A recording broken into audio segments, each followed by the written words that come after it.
trapped and immobilized. The protagonist realizes too late that Hong-guk, whom he trusted, has been a traitor all along, secretly working for Xiao Huil. Hong-guk's manipulation led to the current disaster, culminating in a brutal ambush orchestrated by Xiao Huil. As Gu Rion, battered and heartbroken, pleads for answers from So Huil, the one she loved, he cruelly dismisses her feelings, reducing her devotion to mere biological urges and emotion to a mechanical process. He mocks her, violates her with spiritual energy, and reveals his true intentions, using her as a pawn in a larger scheme to consolidate power and create a tragic narrative to manipulate the Earth Tribe. Despite her pain, Gu Rion desperately tries to escape, using her authority to shift the battlefield into the depths of the Serving Command arc. But Xiao Huil is relentless, crushing opposition and breaking Yuhua's arms when she tries to intervene. He further humiliates Gu Rion, breaking her horn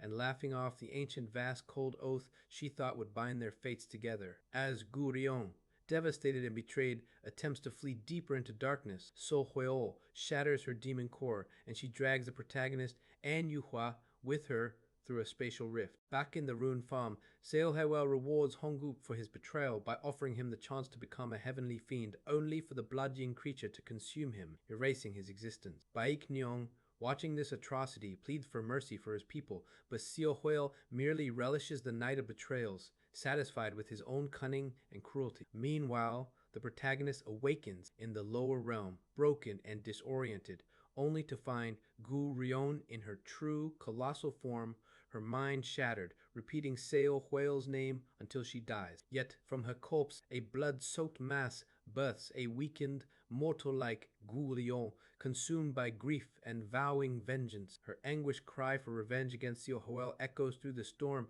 marking the birth of a new resolve forged from heartbreak and betrayal in a world left in ruins. In the aftermath of their descent to the lower realm, Gu Rion is left powerless, her spiritual energy reduced to nothing, and she is haunted by despair and resentment, repeatedly vowing to kill Xiao Huil. As rain pours down, clothes are offered to her, and a search for Yuhua leads to her being discovered, half buried, having tried to soften her fall with spiderwebs. Together, they take refuge in a cave carved out with the black dragon's true blood, where a fire is lit using the last reserves of spiritual energy. Gu Rion, hollow and detached, declares herself dead and insists on being called Gu Baek, a remnant born from Gu Rion's lingering emotions. She cannot cultivate, neither fully human nor dragon, and is burdened by an identity that is neither alive nor truly dead. Meanwhile, Yuhua's injuries are tended as best as possible, but her non-human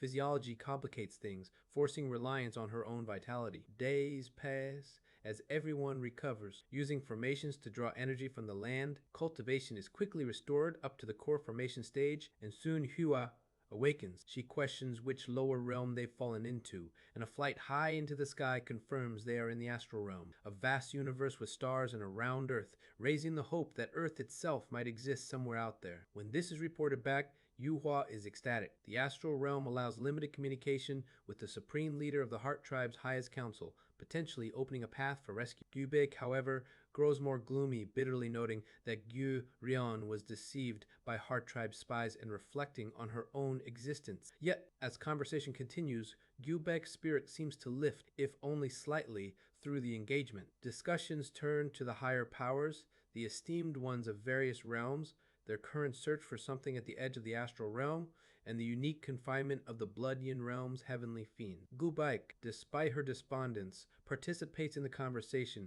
and it's clear that even reluctant engagement is helping her. Attention shifts to her inability to cultivate with her current body, and the suggestion is made she can learn the Heart Path method. Gu Baek recoils, burdened by the memories of her prior life, repressing and fearing the Heart Tribe, and feels it would be shameless to pursue their techniques. But she is pressed. She is not Gu Rion, and her own desires, including her deep wish for revenge against Xiao Huil, might justify learning a new path. She is left to ponder this as time passes and everyone continues their recovery. After 2 weeks, Yuhua, now fully recovered, delivers astonishing news, the heaven collapsing esteemed. One is sending an avatar to their location. The announcement comes with no time for preparation, as the arrival is imminent, leaving everyone in the cave bracing for the encounter. As a blinding light bursts from Yuhua's brow, A green Padao materializes in the air, shaped by the mysteries of the esteemed one's strike embedded in her heart essence. The strike transforms,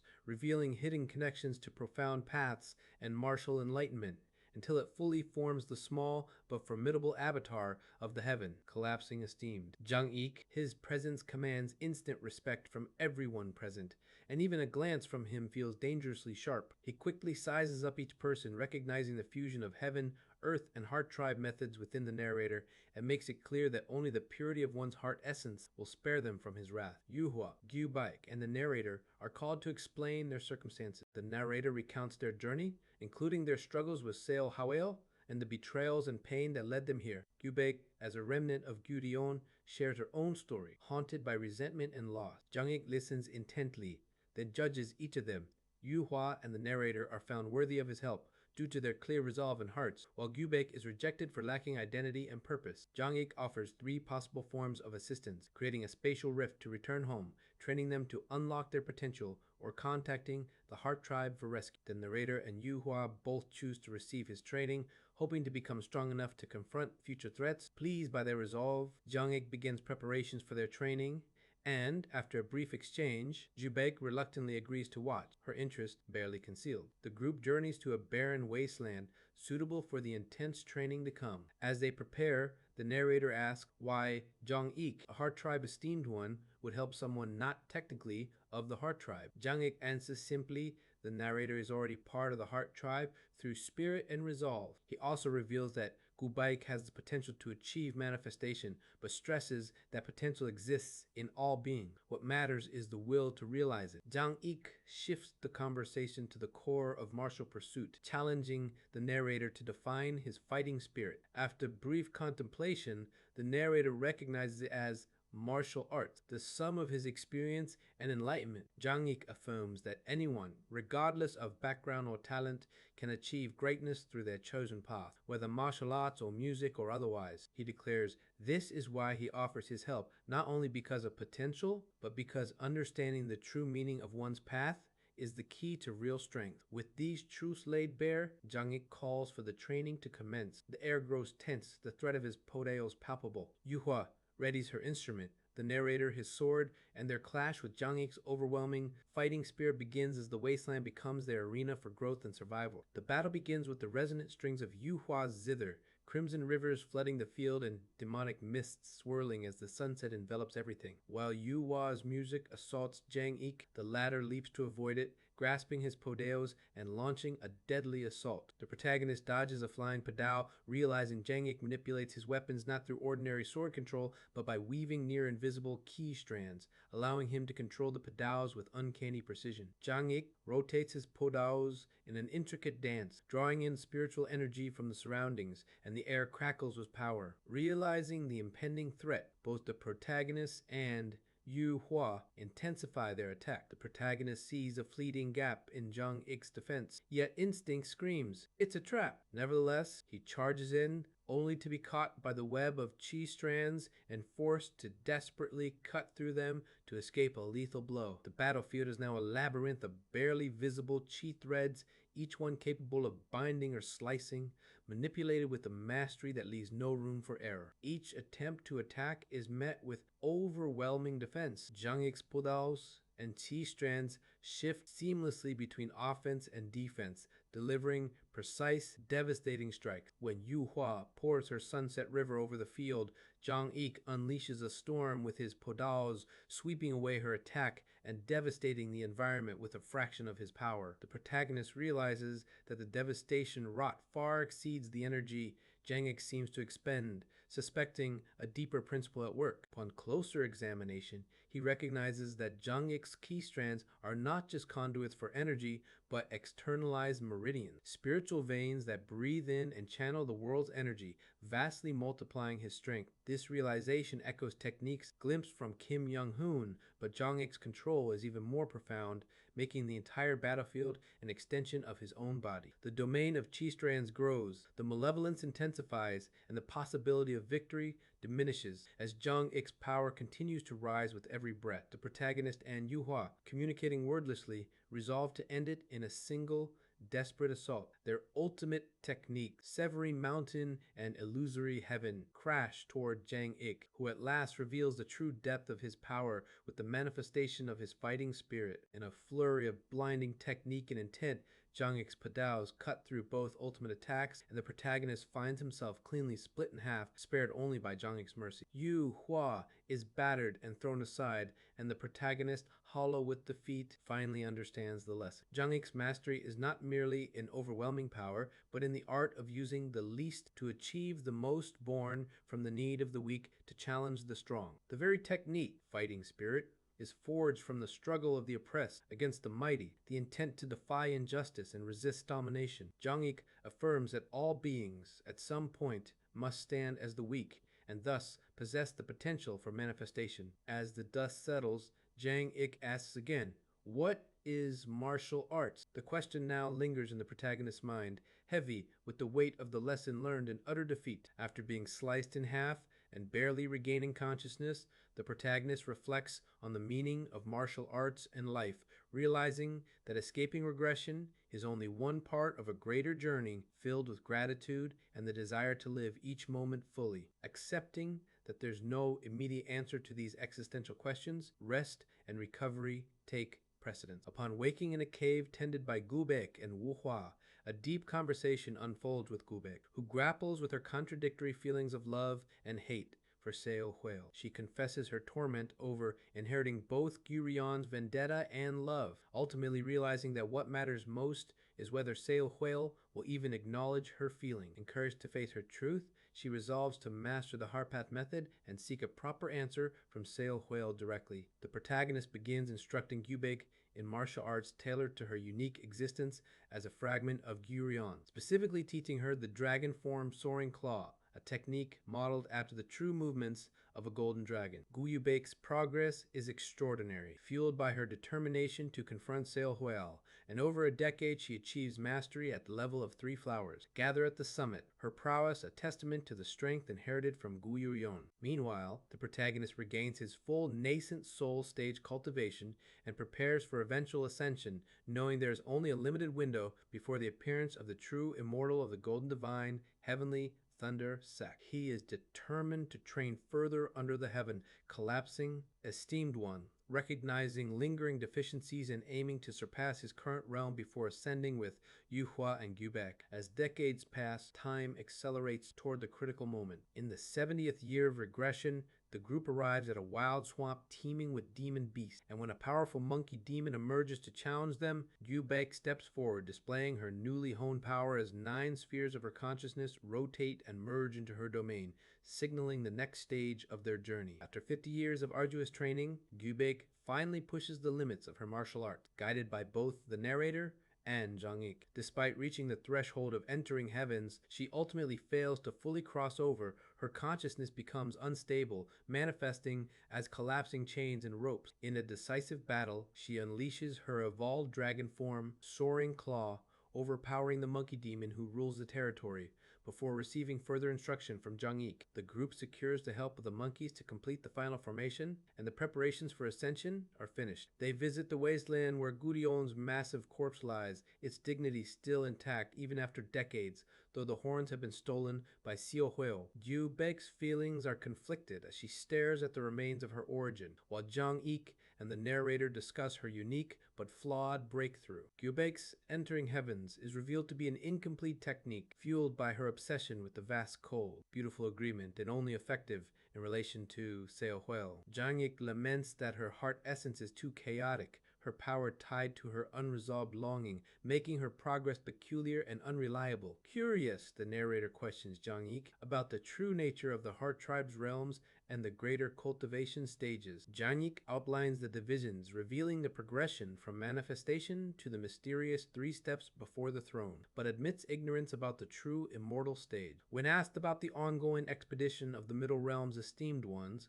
Zhang Yik reveals that the great powers are searching the astral realm for the remains of the lightning immortal, Yang Su-jin, seeking legendary treasures he once stole. The narrator realizes that even the fabled heavenly lightning banner is only a piece of this tangled legacy, and the coming of a true immortal might spell disaster for all who inherited Yang Su-jin's power. At last, the formation is activated, channeling the spiritual veins of the planet to open a path back to the bright cold realm. Zhang Yik offers last words of advice to each of them, warning Yu Hua of dangers ahead and urging Gu Bek to find happiness beyond her self-loathing and confusion. With a heartfelt farewell to Zhang Yik and a silent bow to Gu Rion's corpse, the group steps into the blazing light of the formation. 60 years after Seo Ho's betrayal, they begin their long-awaited return, ascending together through the pressure of space, determined to face what awaits in the higher realms. Blinding light and crushing spatial pressure announce the return to the bright cold realm as the formation's power launches the group across realms. Yuwa, strained but steadfast, shields her companions as they endure the journey, taking turns to bear the brunt of the ordeal. The vast, star-strewn void rushes by until, after days of effort, they pierce the dimensional barrier and arrive atop the flying immortal platform in the bright cold realm's heaven-earth palette. Almost immediately, their presence draws attention. A 4-axis stage cultivator notices their unusual group, an ascended nascent soul, a key-building stage, and Yu Bake, dismissed as a slave race. Tensions flare, especially when Gu Bake's status is belittled. Hostility explodes when Yu Hua, identified as a Heart Tribe spy, unleashes a performance that terrifies the assembled cultivators, crimson lightning and thunder echoing Yu Hua's power. The 4-axis cultivators rally to contain her, but with a flash of the formless sword, consciousness severs and the trio vanishes from their grasp, slipping through the palace's barriers. Safely outside, Yu Hua prepares to check on Seo Huel with Gyubek, while the protagonist heads toward human territory, intent on stealing the heavenly lightning banner from the golden, divine, heavenly thunder sect before the arrival of the true immortal. Timing is crucial. Stealing the treasure too soon means years on the run, too late, and disaster could strike. The protagonist's plan is to use his skills in stealth, the formless sword, and the Mad Lord's puppet circuits to infiltrate Thunder Spirit Island, learning details of the sect, the shrine that houses the banner, and the habits of its guards. As the days pass, information piles up. The sect's leader, Jin Byukho, is formidable, having slain a rival elder in a single blow, and the banner shrine sits atop Thundercloud Peak, normally tightly guarded but more accessible after sect rituals. The protagonist considers the risk, especially with Jin Byukho's unclear true strength, and determines that the cleanest method is to disguise himself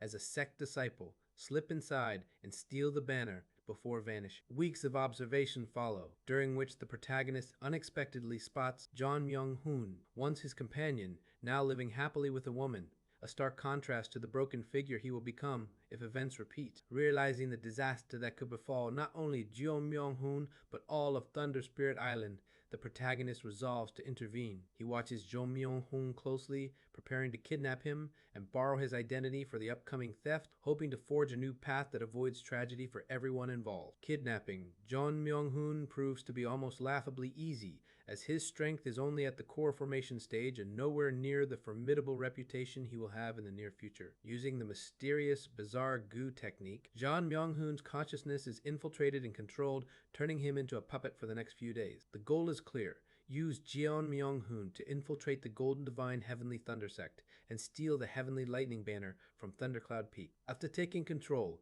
a brief and awkward encounter with Jin So-hei, Jeon Myung-hoon's rumored lover, reveals the complicated web of sect politics and romance. Jeon had apparently proposed they run away together to avoid a forced marriage with the daughter of a grand cultivator. Playing along, the protagonist furthers the illusion of Jeon's departure by staging a secretive farewell to Jin. So-hei then makes sure his disappearance appears genuine by leaving traces that suggest he's fled the sect and even the island itself. With the sect thrown into chaos over John's disappearance, the elders, led by the powerful Supreme Sect, Master Jin Byuk-ho, mobilize almost every expert to search for him, leaving the sect's defenses weakened. While Jeon's body hides underground, the protagonist waits for the perfect moment. Finally, after 7 days of chaos, the sect is empty enough to attempt the heist. Now, With Gion's body under remote control, the protagonist approaches the Thunder Tribute Hall, ready to seize the Heavenly Lightning Banner. To distract the remaining guards, Yuan Yu,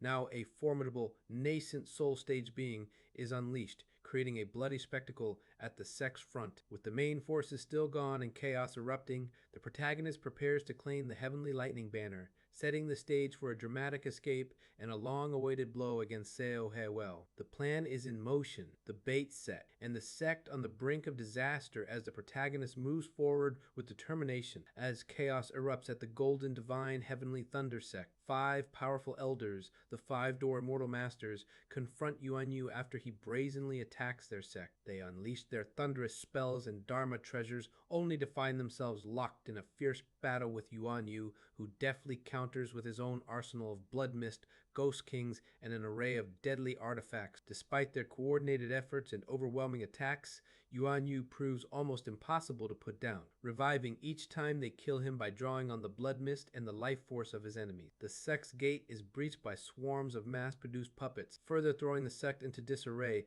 as their forces are forced to defend against the onslaught. Meanwhile, Jion Myung-hoon infiltrates the Thunder Tribute Hall, passing through lightning mechanisms that harmlessly dissolve against his body thanks to his unique constitution. He reaches the Heavenly Lightning Banner, an enormous and sentient immortal treasure forged of pure lightning. The banner resists his touch with a show of fear, but cannot escape his grasp, ultimately submitting to him as he takes it in hand. Back outside, Yuan Yu continues to resurrect, draining the 5-door Immortal Master's energy and pushing them to exhaustion. Each time he falls, he returns again, their frustration mounting as their spells and strength wane. Amidst this, Jion Myung-hoon emerges from the sect, apparently carrying the Heavenly Lightning Banner, but to the protagonist's own eyes, the banner is invisible. Only those who have mastered the sect's lightning arts can see or wield the treasure, as its very nature is composed of living lightning and cannot be grasped by ordinary means. As the protagonist contemplates the need to kidnap Jeon Myung-hoon to control the banner, a sudden presence interrupts him. The supreme master of the sect, Jin Byuk-ho,